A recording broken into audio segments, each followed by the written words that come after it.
My Jewish mother kicked me out of the house for coming home with an inappropriate tattoo, so as revenge, I burned her house down. I came home one night to my Jewish family brandishing a new Nazi tattoo draped across my chest. As soon as my mom saw it, she told me I was no longer welcome in this house. I was obviously stunned to hear this, so I got in her face. "You're kicking me out?" "No, the F you're not." That's when my dad stormed in. When he noticed my tattoo, he struck me using his palm. He put so much force that I fell over and my chest crashed into the edge of a chair. I stood up and yelled, "You want me to go? Fine, but mark my words, I'll be back." I went upstairs, packed my things, smashed the mirror in the bathroom out of drunken rage, and walked out. The last thing I said to my mother was, "You'll pay for this with your life." Now, I suppose I should explain why I got the tattoo. You see, I never wanted to follow the Jewish faith. It was so traditional and boring, between the holidays and religious schooling, and always going to the Shabbat service. The worst part was the rabbi. His services were long and tedious, but my parents forced me to stay. Now that I'm 18, I could mark how I want to live my life. Well, after getting kicked, I called up one of my buddies who put me onto the tattoo. He had this group I found on Facebook, and they had ideas that went against the norm, which I liked. They didn't have any restricting rules and taught me that certain people are just better. When I joined this Facebook group, they initiated me and said that I should get the matching tattoo that all members had, which was what I got. That day felt like freedom. For the first time in my life, I wasn't bound by the suffocating traditions and rules my parents shoved down my throat. I felt like I was finally taking control of my own path. The Facebook group gave me a sense of belonging that I had never had before. They didn't see me as a disappointment or a failure like my parents did. They saw me as one of them and treated me like a brother. I crashed on my friend's couch that night. He understood what I was going through. He'd been kicked out of his house too for different reasons, but we shared that bond. We spent hours talking about the group. Then he asked me if I wanted to go out for the night to celebrate, and I was confused. I had gotten kicked out of my parents' house. He said that we needed to go out to celebrate the fact that I stood up for what was right and said we could call up a couple of the members to go out with us. He said they'd be proud of me. We went out that night, and it was fun, but I couldn't help but feel the betrayal from my parents sting me. These guys had become my new family. They had a vision for the world that made sense, a world where the strongest ruled. My parents always taught me that everyone was equal and that we had to care for others, but the group showed me otherwise. Why should I care about people who didn't care about me? Why should I sacrifice my happiness for the sake of tradition? The more I talked with the group, the more I started to see my parents for what they really were: weak. They clung to their traditions because they were scared of the world and the truth. They hid behind their religion because they couldn't face reality. Well, I wasn't scared anymore. I wasn't going to be like them. After that night out with the boys, I knew I had to make my parents' life a living hell. I started out small. The next week, I went by my parents' house late at night, after they were asleep, and spray-painted symbols on the driveway and the garage door. My friend from the group came with me. He was on the lookout. By the time I was done,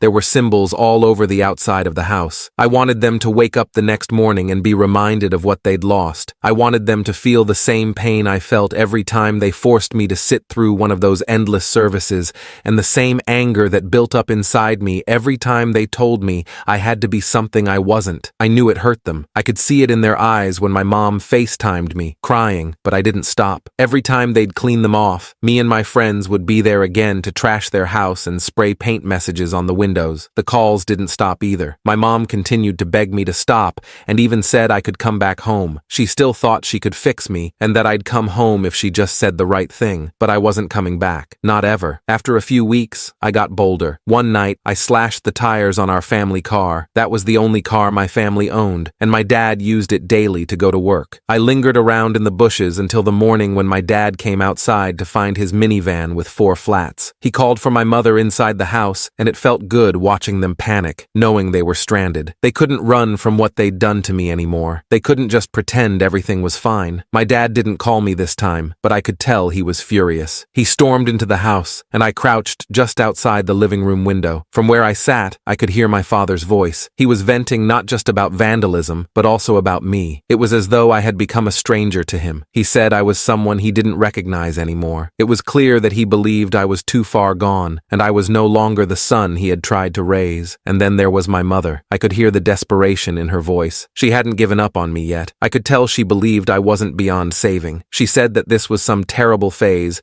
and with enough time, I would return to the boy she remembered. When my dad wanted to call the police, she refused to involve any authorities, even though I had given her every reason to do so. My mom eventually eventually convinced my dad not to call the cops. I let off a couple of weeks after that to make it seem like I had given up, but I wasn't done yet, not by a long shot. A few nights later, I was sitting around the dingy basement of my buddy's place, the air thick with smoke and the smell of stale beer. I could feel the eyes of the group on me. I took a drag of a cigarette, leaned back, and tried my best to sound cool. I slashed their tires, and I spray painted the house again. You should have seen my dad's face the next morning. He didn't even know what hit him. It was perfect, I told them. For a moment there was silence. Then one of the guys, Cal, one of the older ones in the group, gave me this slow nod. "Attaboy," he said, clapping me on the back. "You're really coming into your own, man. Didn't think you had it in you at first, but you're proving us wrong." The others started nodding and murmuring in approval. The feeling of being accepted was becoming addicting, and to hear them say they were proud of me gave me a rush that I hadn't felt in years. But then, Cal leaned in a little closer and said that I'd been doing some real good work with my family, but there was more out there that I could be doing. He was referring to a new family that recently moved into their neighborhood. They were the only dark people in the neighborhood, and Cal hated it. He told me they thought they were better than us, and that they were making their house value drop. He asked me if I wanted to join him in paying them a visit soon. I knew what this meant. He was going to off them. I couldn't disagree with him. This was the first time they seemed proud of me, and if I refused, they would probably kick me out. I couldn't go back to my parents' house, and I knew that this was the only option. Cal told me that I was one of them now, and said I proved myself. He asked me if I was ready for the next steps. Without hesitation, I nodded. The rest of the group exchanged glances and grinned like they knew something I didn't, and I wasn't scared. I was excited. The night we went after the new family's house was dark. I rode in the back seat with Cal and the others, my heart pounding not with nerves but with anticipation. The plan was laid out. I'd heard the others talk about it before, about how they'd burned down houses, left families with nothing, and slipped away like ghosts. When we got there, the house was quiet. We moved like shadows and crept around the back. I watched as Cal poured the gasoline in a careful line along the base of the house. It was almost methodical, like he'd done it 100 times before. My job was simple: light the match. And as I stood there staring at the house and the windows where a family was probably sleeping, I struck the match, and the fire caught in an instant, roaring to life. We left before the flames got too big. By the time the fire trucks came,